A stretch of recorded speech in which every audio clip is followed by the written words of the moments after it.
did upload the file, the video or the sound here in YT, so that you can just like, you know, copy the link, go to your Google whatever, like find a place where you can do YT to MP4. This is what I got. This one is actually good. And you just paste that link and it tells you to download, right? So download and then download. Since you have that on your file, make sure that it is there.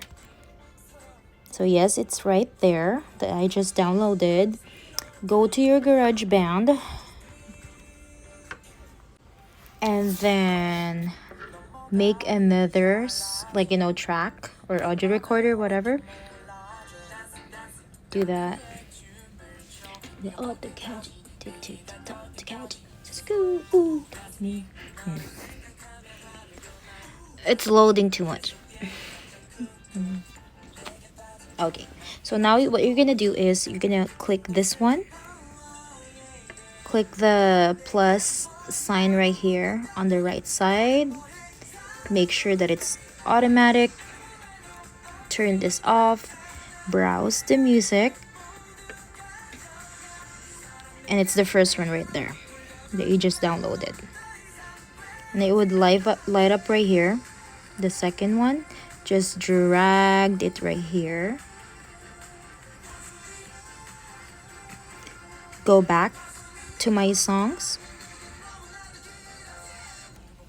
Make sure you rename this one because you don't want it to. I just gotta do that.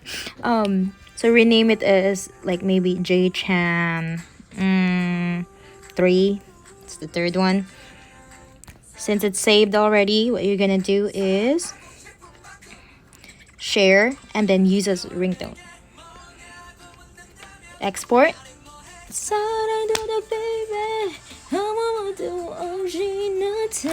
Okay, and then use sound as standard ringtone, and then you go back to your settings, and then it's right there. Make sure that it's working. Mic test. Yes, it's working. Is anybody out there?